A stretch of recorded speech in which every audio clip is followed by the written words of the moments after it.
Tonight, we travel to Japan more than 400 years ago. The mountains are quiet.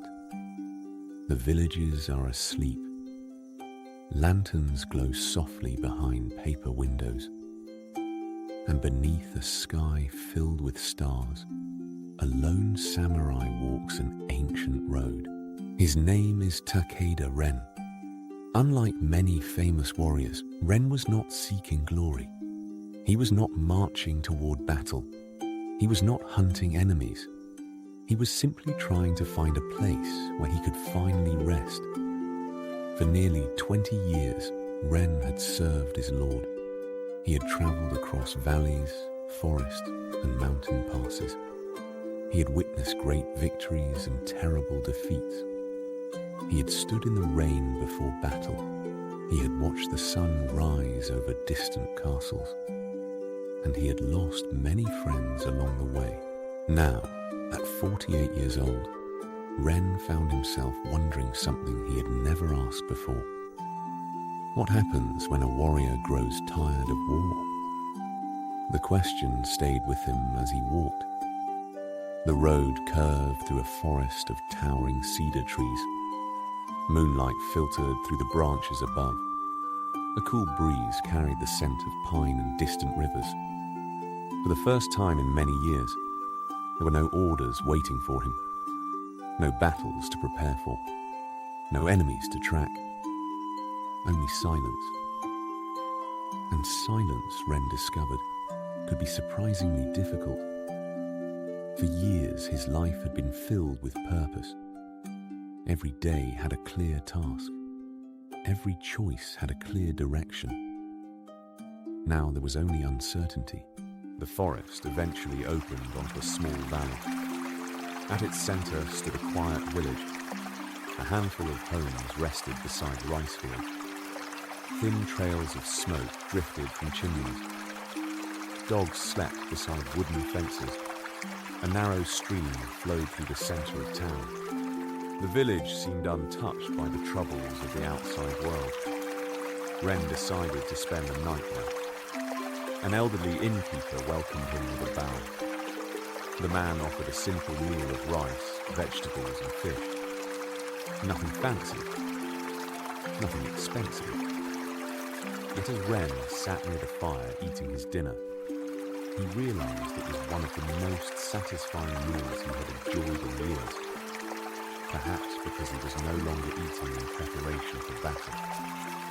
Perhaps because nobody expected anything from him. The next morning, Ren prepared to continue his journey. Before leaving, he noticed several villagers gathered near the stream. They appeared concerned. One of the farmers explained the situation. A landslide high in the mountains had partially blocked the river. The water flow was decreasing. Without water, the rice fields would suffer.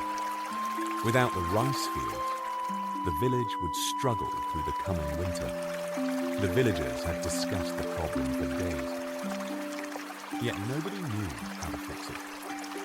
Ren listened quietly. Then he surprised himself. Instead of leaving, he offered to help. The villagers seemed confused. Why would a samurai concern himself with a river? Why would a warrior spend time moving rocks? Yet Ren simply smiled. For most of his life, people had asked him to destroy things. Perhaps now he could learn how to build them instead. The climb into the mountains took several hours.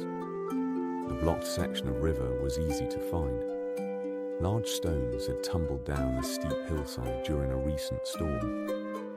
Water squeezed through narrow gaps. The flow had been reduced significantly. Ren studied the situation carefully. Years of military experience had taught him to observe before acting.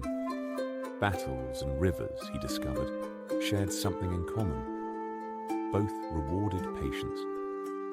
Over the next several days, Ren worked alongside the villagers. Together, they cleared smaller rocks. They created channels for the water. They built supports to prevent further collapse. The work was difficult. His muscles ached. His hands developed blisters. Yet each evening, he felt a sense of satisfaction he had never experienced on a battlefield. Little by little, the river began flowing freely once again. The villagers celebrated. Children laughed. Farmers smiled. Water returned to the rice fields. For the first time in many years, Ren felt genuinely useful. Not because he was feared, not because he carried a sword, but because he had helped people. As summer turned to autumn, Ren remained in the village. He repaired fences, helped harvest crops, shared stories beside evening fires. The villagers slowly stopped seeing him as a samurai. Instead, they saw him as a neighbor. And Ren found that he preferred it that way. One evening, while watching the sunset paint the mountains gold, a young boy approached him. The child had spent months following him around the village, watching, learning, asking endless questions.